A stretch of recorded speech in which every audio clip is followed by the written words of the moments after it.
Peuple de Dieu, nous vous saluons dans les noms précieux et glorieux de notre Seigneur et Sauveur Jésus-Christ et nous vous disons merci pour votre attention. La fois passée, nous avons parlé ensemble d'un thème très intéressant, celui de l'obéissance. Et ce soir, par la grâce de Dieu, nous aimerons continuer avec ce thème de l'obéissance. Mais avant toute chose, frères et sœurs, comme nous le savons, nous sommes appelés à recommander tout ce que nous faisons entre les mains de Dieu afin que notre plan arrive à de bons fruits. Voilà pourquoi je vais t'inviter mon frère, je vais t'inviter ma sœur à prier avant le commencement de ces moments de partage. Père éternel, Dieu Tout-Puissant, nous te rendons grâce pour ce soir. Un soir de paix, un soir de grâce, un soir de miséricorde. Il est écrit, l'homme ne vivra pas de pain seulement, mais de toute parole qui sort de la bouche de l'Éternel. Parle, Père, nous sommes décidés à t'écouter. Parle, Père, nous sommes prêts à recevoir la vraie nourriture qui vient de toi. Nous nous soumettons à toi et nous disons merci pour ta présence, merci pour ta conduite, au nom puissant et glorieux de Jésus-Christ. Amen. Bonsoir une fois de plus, mon frère. Bonsoir une fois de plus, ma sœur. La fois passée, nous avons entamé un thème très intéressant, comme je disais tout à l'heure, le thème de l'obéissance. Et nous avons eu le temps de nous expliquer par la grâce de Dieu que s'il y a une attitude importante que notre Père Céleste aimerait voir en nous en tant que ses enfants, c'est l'attitude de l'obéissance. Un père est fier d'avoir son fils lui obéir. Un père est fier d'avoir son fils, de voir son fils marcher selon ses ordonnances. Quand nous lisons la parole de Dieu dans le livre de Philippiens chapitre 2, from verse 5, à partir du verset 5 jusqu'au verset 7, la Bible dit « Ayez en vous les sentiments qui étaient en Jésus-Christ, lesquels, étant en forme de Dieu, n'a pas regardé cela comme une proie arrachée d'être égal à Dieu, mais s'est humilié lui-même en se rendant obéissant jusqu'à la mort de la croix. C'est pour cela aussi Dieu l'a souverainement élevé et lui a donné ce nom qui est au-dessus de tout nom, afin qu'au nom de Jésus, tout genou fléchisse et que toute langue confesse que Jésus-Christ est Seigneur, à la gloire de Dieu le Père. Sur la première des choses que nous tirons de là, nous comprenons que ce n'est pas un choix pour nous. La Bible dit, ayez en vous, nous sommes appelés à avoir cette attitude d'obéissance. Ayez en vous les sentiments qui étaient en Jésus-Christ. Et la description est donnée, c'est que Jésus s'est humilié en se rendant obéissant. Obéissant jusqu'à la mort, même jusqu'à la mort de la croix. Bien-aimés frères et sœurs, dans ces courants présents que nous traversons, nous savons que tout le monde aimerait aller de l'avant. Les obstacles ici et là, mais nous avons compris, pour aller en haut, il t'écoute, l'obéissance. L'Éternel veut que tu puisses obéir à sa voix, à sa parole. Jésus-Christ, qui est notre modèle, a obéi. Et si réellement nous sommes serviteurs de Jésus-Christ, nous sommes appelés à être comme notre Maître. Si réellement nous faisons partie de l'Église, Jésus-Christ lui-même est la tête de l'Église. L'Église qui est son corps. Si la tête est obéissante, le corps est appelé à être obéissant afin de recevoir le même résultat de l'obéissance. Mon frère, ma sœur, nous sommes appelés à obéir Dieu. Dieu est dans la joie de te voir obéir. Dieu est dans la joie de me voir obéir. Et alors, dans sa joie, rien n'échappera à notre vie. Alléluia. Que l'Éternel Dieu te bénisse. Et ce soir, comme j'ai dit, j'aimerais beaucoup plus aller dans le sens pourquoi nous sommes appelés à obéir Dieu. Quelqu'un me dira, pourquoi dois-je obéir le Seigneur? Et ce soir, par la grâce de Dieu, nous allons essayer de parler ensemble de 4 points. Le premier point que je donnerai à quelqu'un qui pourra me poser cette question, pourquoi nous sommes appelés à obéir Dieu, je lui dirai, mon frère, je dirai, ma soeur, nous sommes appelés à obéir Dieu parce que Dieu est notre Créateur. Il est celui qui nous a fait. Il est celui qui nous a façonnés. Nous existons aujourd'hui parce que Dieu nous a créés. La Bible dit, c'est Dieu qui parle, faisons l'homme à notre image, selon notre ressemblance. Nous sommes créés à l'image de Dieu, à la ressemblance de Dieu. Et c'est Dieu qui nous a créés veut nous voir obéir. Un père qui envoie son fils à l'école et dit, mon fils, chaque matin, je te déposerai à l'école, prends soin d'être à l'école et l'après-midi, je viendrai te reprendre et te ramener à la maison. Ça, c'est le choix d'un père. C'est comme notre Dieu, quand il nous a créés, il a dit, oui, je vous ai créés à mon image et à ma ressemblance. Je voudrais que tu puisses m'obéir. Obéir l'Éternel, c'est parce qu'il est notre Dieu, parce qu'il est notre Père. Quand nous lisons la Bible dans le livre de Jérémie au chapitre 10, le verset 23, c'est Jérémie qui parle. Il dit, ô Éternel, je sais que la voie de l'homme n'est pas en son pouvoir. Il n'est pas donné à l'homme qui marche de conduire ses pas. Donc ça veut dire d'une manière ou d'une autre, l'homme qui vit n'a pas le potentiel de se conduire lui-même. Il y a quelqu'un qui est au-dessus de lui. Il y a quelqu'un qui a tout pouvoir et toute autorité, qui aime lui-même te donner ce pouvoir en retour. Il veut te voir, l'obéir. Donc nous obéissons à Dieu parce qu'il est notre Père, parce qu'il est notre Créateur. De lui-même, de nous-mêmes, nous ne pouvons rien faire. Nous obéissons à Dieu, comme je disais, parce qu'il est notre Père, parce c'est lui qui nous a créés et il aimerait nous voir obéir à sa voix. La deuxième raison que je pourrais donner à quelqu'un, pourquoi dois-je obéir le Seigneur, pasteur? Je dirais, nous obéissons au Seigneur parce que c'est un commandement. Dieu qui nous a créés nous donne cela comme un commandement. Le livre de Jérémie au chapitre 11, verset 7, la Bible dit, « Car j'ai averti à vos pères, depuis les jours où je les ai fait monter du pays d'Égypte, je les ai avertis chaque matin, écoutez ma voix. Amen. Car j'ai averti vos pères, depuis les jours que je les ai fait monter du pays d'Égypte, je les ai avertis chaque matin en disant, écoutez ma voix. » Jérémie chapitre 11, verset 7. Peuple de Dieu, comprend clairement avec moi ce soir. Comme j'ai commencé à dire, il est notre Dieu. Il est celui qui nous a créés. Il est celui qui s'est choisi une nation appelée Israël. Et dans sa décision en tant que père, en tant que créateur de la nation, il a dit, écoutez, je vous ai libérés afin que vous puissiez m'obéir. Quand nous avons quitté l'Égypte, en signe comme de quitter le monde, nous nous sommes décidés à marcher avec notre Dieu. Dieu nous donne un commandement, c'est de l'obéir. Et je dirai à mon frère, je dirai à ma soeur, un commandement n'est pas négociable. Ce n'est pas que tu dois négocier. Il dit, mon fils, ça, c'est ce que je veux que tu fasses pour moi. Et en tant qu'un fils qui fait la joie de son père, il dira, oui père, c'est ce que je vais faire. Donc, c'est un commandement que Dieu nous a donné. Je vous ai fait quitter le pays d'Égypte pour être un peuple qui m'appartient en retour. Mais ce que je demande à toi, mon frère, c'est ce que je demande à toi, ma soeur, c'est que tu puisses obéir. Donc, comprends avec moi, dans notre cheminement avec Dieu, il est notre Père, nous sommes appelés à l'obéir, et pour que nous puissions vivre les succès qu'il met au-devant de nous, il veut que nous puissions obéir à son nom. Il y a beaucoup de choses que l'œil de l'homme n'a point vues, que l'oreille de l'homme n'a point écoutées, qui ne sont jamais montées au cœur de l'homme. Ce sont des choses que Dieu a préparées d'avance pour ceux qu'il aime. Donc je dirais à quelqu'un, c'est Dieu qui t'a créé, c'est Dieu qui t'a délivré de l'Égypte, c'est Dieu qui t'a fait quitter du royaume des ténèbres dans son admirable royaume des lumières. Il veut que tu puisses obéir.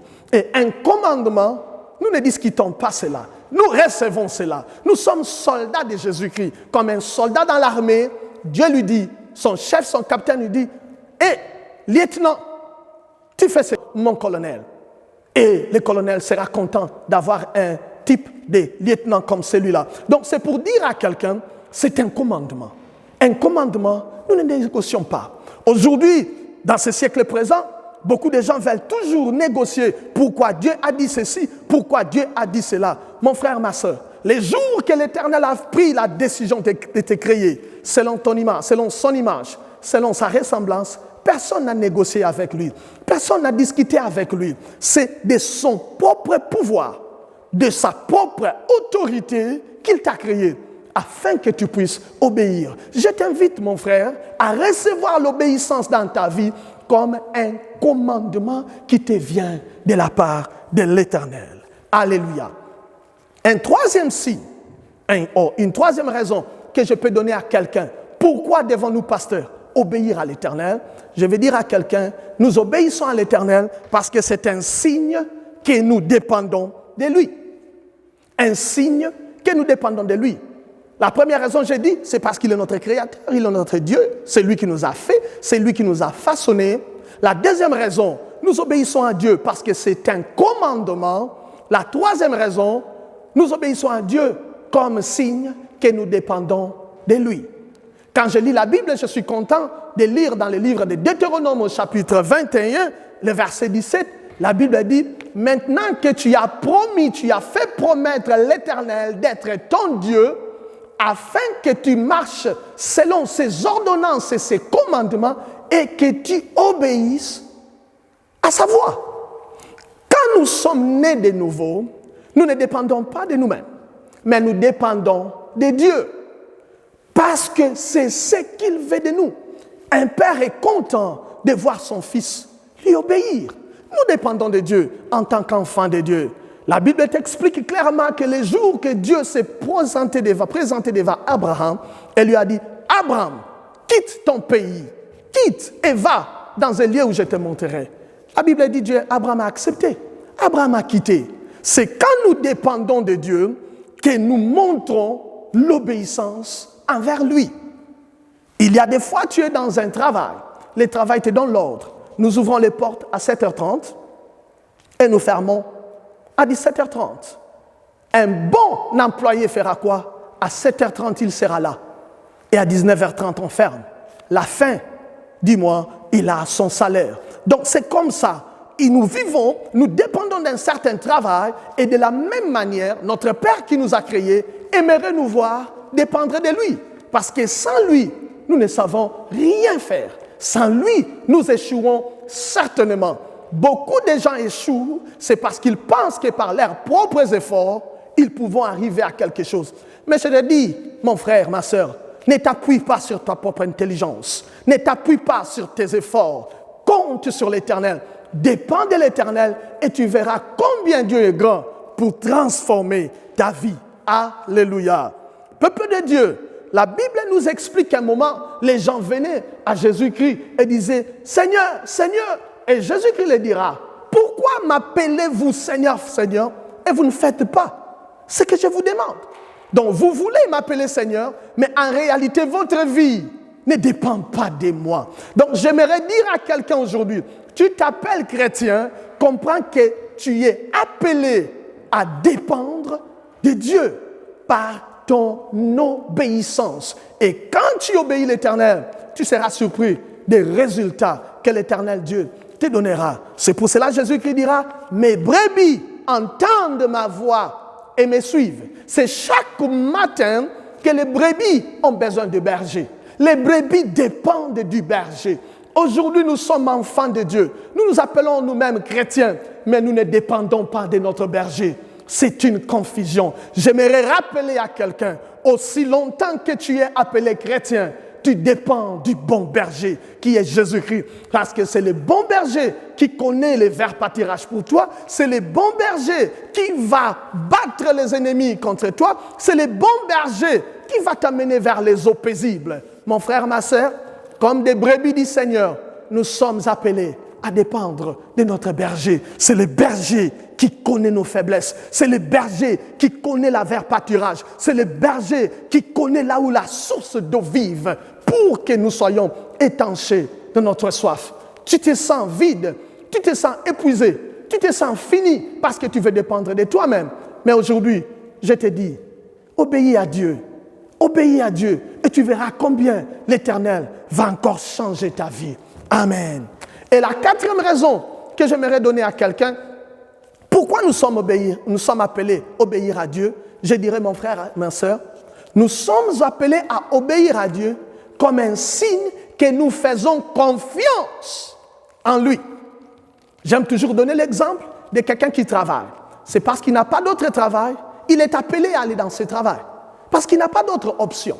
Et il part. En réalité, dans la chair, physiquement comme ça, il dépend de ce travail. Mais ce n'est pas un travail qu'il aime. Mais pour nous, en tant que chrétiens, nous dépendons de Dieu, pas seulement comme nous sommes forcés de dépendre de lui, mais au contraire, parce que nous l'aimons et nous voulons montrer que nous avons confiance à lui. Amen. À notre obéissance est attachée notre foi. Voilà pourquoi, quand nous obéissons Dieu, c'est un signe que nous faisons confiance à notre Dieu.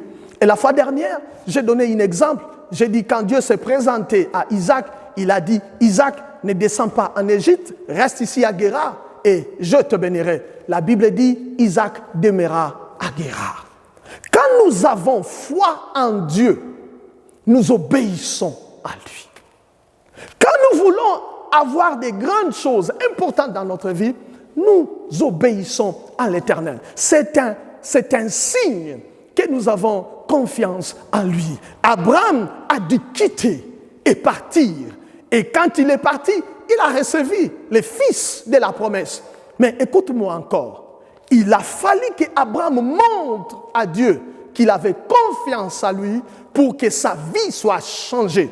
Il a fallu qu'Abraham soit obéissant à Dieu pour qu'il devienne réellement Abraham. Il a fallu que Pierre ait confiance en Dieu et obéissant à Jésus-Christ pour qu'il puisse jeter son filet dans l'eau profonde et faire une pêche miraculeuse. Il a fallu à Joseph d'obéir à Dieu, fuir loin de la femme de Potiphar pour être un jour premier ministre dans un pays étranger.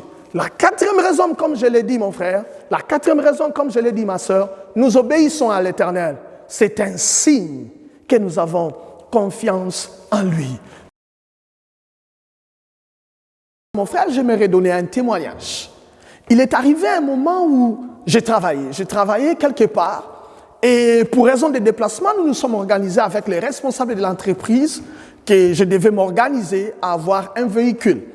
Et les responsables de l'entreprise s'est organisé et je suis allé chercher un véhicule et il a pris le véhicule en son nom, comme j'ai travaillé pour lui. Après une année et quelques mois, un jour, un matin, je me suis réveillé et voici le monsieur qui m'appelle, qui me dit « Toussaint, tu sais, ce véhicule m'appartient, je veux que tu me redonnes le véhicule. » Je lui ai dit « Mais je ne te comprends pas, c'est mon véhicule. Je suis celui qui paye la banque, je suis celui qui fait faire les services, je suis celui qui fait toutes choses pour cette voiture. J'ai payé du début à la fin, je ne te dois pas d'argent, je n'ai rien à te payer. » Il m'a dit non, tu sais, si tu pars à la banque, tu te rendras compte que le véhicule est enregistré en mon nom. Je lui ai dit effectivement, je sais que le véhicule est enregistré en mon nom. Je croyais que ça allait passer. Les soirs après le boulot, il m'appela pour me dire, écoute, amène le véhicule dans ma maison. Je lui ai dit, mais je t'ai expliqué que j'ai en charge le véhicule. Il me dira, écoute, j'ai besoin de ce véhicule. Je me suis alors rendu compte que le monsieur était très sérieux. Je suis entré à la maison, ça m'avait vraiment dérangé parce que j'avais besoin de la voiture pour me déplacer dans le cadre de mon travail. Et je suis allé en prière. Quand j'ai commencé ma prière, l'Éternel me parlera et me dira, s'il dit que c'est sa voiture, va remettre la voiture. Et je dis au Seigneur, mais j'ai payé pendant plus d'une année. Et remettre la voiture comme ça, est-ce qu'il va me rembourser l'argent? Il me dit, s'il dit c'est sa voiture, comme je te l'ai dit, remets la voiture. Et s'il te dit, il ne va pas te rembourser, remets la voiture, ne te bats pas pour cela. J'étais un peu surpris. Je dis non, je parle à ma femme. J'ai dit à ma femme, écoute ce qui se passe. Au boulot, j'ai un problème. Les responsables de la compagnie me disent, je dois remettre les véhicules. Et ma femme m'a dit, mais tu as payé pendant plus d'une année. Tu es parti prendre la voiture et il t'a aidé parce que tu travaillais dans sa compagnie. J'ai dit effectivement, j'ai dit, mais je vais remettre la voiture. Et madame m'a dit, ok, tu vas remettre la voiture, mais va encore chercher la face du Seigneur. Peuple de Dieu, c'était déjà suffisant pour des amis avec qui j'ai parlé, pour qu'ils disent, pour eux, je devais ne fût-ce qu'aller quelque part trouver un avocat, parce que ça ne devait pas se passer ainsi. Les références bancaires étaient en mon nom, mais je me suis dit non, l'Éternel me dit de remettre la voiture. Je suis encore entré en prière. quand je suis entré en prière, le Seigneur me dira encore, je te l'ai dit. S'il te demande, rembourse la voiture, redonne sa voiture, donne la voiture. Et s'il te dit, il ne va pas te rembourser, ne fais pas de cela un problème. J'ai quitté ma prière, je suis allé voir ma femme et je lui ai dit, écoutez, j'étais encore dans la présence du Seigneur et le Seigneur m'a dit, s'il te dit de remettre la voiture, fais-le. S'il te dit, il ne va pas te rembourser, fais-le. Peuple de Dieu, je te dis, ce n'était pas facile. Payer une voiture pendant plus d'une année, faire les services du véhicule pendant plus d'une année. Je me souviens, à un moment, j'ai eu un petit accident. J'ai dû payer l'excès pour qu'on puisse réparer la voiture. Donc, ça avait coûté de l'argent. Et curieusement, quelqu'un qui me dit, redonne la voiture. Et Dieu qui me dit, s'il te dit, redonne. Peuple de Dieu, j'ai pris la voiture, je suis allé déposer chez le monsieur. Et même le monsieur, quand il m'a vu entrer dans sa maison déposer la voiture, il était surpris. Il a dit, ah, tu as ramené la voiture? J'ai dit, oui. Vous avez dit que je puisse ramener la voiture. Je vous ai remis la voiture. Peuple de Dieu, l'Éternel m'appelait toujours au ministère, commencer un ministère personnel. Et le petit travail que je faisais ne me permettait pas, en termes de finances, de supporter ma famille et de pouvoir commencer une œuvre de Dieu dans la ville de Port-Élisabeth où je suis. Et vous savez, vous ne savez pas commencer l'œuvre de Dieu le premier jour, appeler les gens, venez payer les loyers, les gens fuiront.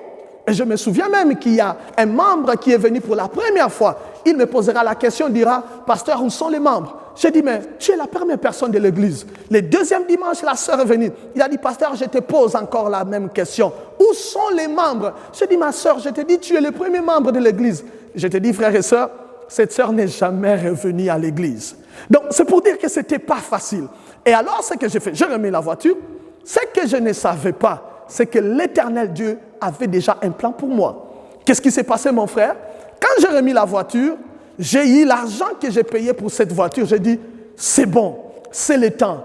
L'argent que j'ai payé pour la voiture est suffisant pour que je paye pour les loyers et que je puisse commencer le ministère. Depuis longtemps, les gens qui m'ont connu depuis le Congo, ou bien même à Johannesburg, là où on avait commencé une œuvre de Dieu par la grâce de Dieu, me disaient toujours, Toussaint, commence l'œuvre de Dieu. Mais comment devais-je commencer l'œuvre de Dieu sans argent? L'argent que j'ai payé pour cette voiture, je l'ai mis de côté pour que ça me serve à payer les loyers de l'église. Et voici maintenant les résultats de l'obéissance. Ce que je ne savais pas. Alors, un moment, ce que je ne savais pas, je me suis décidé, le boss a dit, la voiture ne peut pas rester chez moi. Maintenant, alors, comment je vais commencer à payer? J'ai dit, mais vous avez récupéré la voiture. J'ai dit, bon, quelqu'un d'autre les prendra en charge. Et à ma grande surprise, c'est Dieu qui est le maître des temps et des circonstances, voulait voir mon obéissance afin de m'introduire dans le ministère et me donner une autre voiture. Peuple de Dieu, me donner une autre voiture. Et j'ai reçu les cadeaux d'un véhicule que j'utilise jusqu'à présent. Depuis 2016, je paye 0 rente dans la banque. Ça, c'est vraiment une bénédiction. C'est parce que j'ai obéi à Dieu que j'ai eu une autre voiture. 0 rente. C'est parce que j'ai obéi à Dieu, le travail que Dieu me demandait de faire et que je n'avais pas de moyens financiers, l'Éternel a retiré la voiture pour qu'à partir de cet argent que j'ai payé pour la voiture, que je puisse mettre ça pour les loyers de l'église. Et aujourd'hui, par la grâce de Dieu, voici là où nous sommes. Si je n'avais pas obéi, si j'avais tenu à la voiture, j'aurais continué à payer la voiture jusqu'à cette année. 2016, c'était une voiture de 6 ans. J'allais continuer à payer la voiture jusqu'à 2022. Et voici que par la grâce de Dieu, quand j'ai obéi, l'Éternel m'a donné une autre voiture, free of charge. C'est qu'on dit en lingala, offrez-le. Si j'avais retenu la voiture, je n'aurais pas eu une voiture. Offrez-le. Et deuxièmement, si j'avais retenu la voiture que Dieu me demandait de donner, je n'allais pas commencer le ministère parce que je n'avais pas d'argent. Du reste, je sais que le ministère ne fonctionne pas par l'argent. Mais pour un début, il fallait louer une place, il fallait acheter les équipements, il fallait mettre les chaises. Donc, j'aimerais dire à quelqu'un, il y a beaucoup de choses que Dieu met à côté de toi. C'est quand tu obéis à l'Éternel, tu lui montres que tu as confiance en lui. Et parce que tu as confiance en lui, peuple de Dieu, tu seras surpris. que Dieu est au-delà de l'homme, que Dieu est au-delà de tes pensées, que Dieu est au-delà de tes finances, que Dieu est au-delà de tes capacités. Aujourd'hui, des gens viennent prier à Time of Glory Ministry parce qu'un jour, j'avais décidé d'obéir à Dieu, laisser de côté la voiture qui me coûtait beaucoup d'argent, ne rien recevoir en retour. Mais ce que Dieu avait prévu, c'était une voiture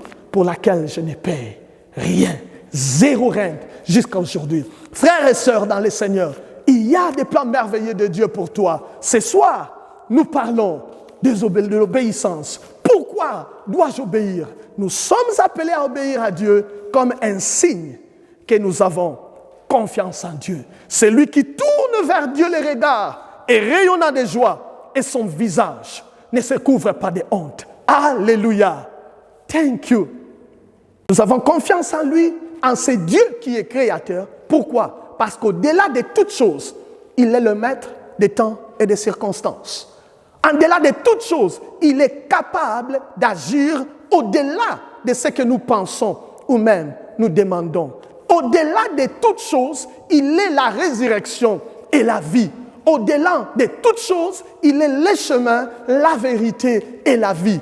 Quelqu'un qui fait confiance en l'Éternel, en obéissant à l'Éternel, il sait que l'Éternel est capable de faire toutes choses. Il sait que l'Éternel est le pourvoyeur. Il sait que l'Éternel is the bright and the morning star. Il est l'étoile brillante du matin. Il sait que l'Éternel est la source d'eau vive. Il sait que l'Éternel est le Seigneur de toute la terre.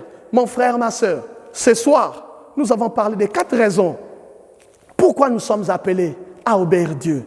Je résume pour quelqu'un qui me suit pour ce moment. Nous obéissons à notre Dieu, numéro 1, parce qu'il est notre Dieu, parce qu'il est notre Créateur. Nous sommes appelés à l'obéir.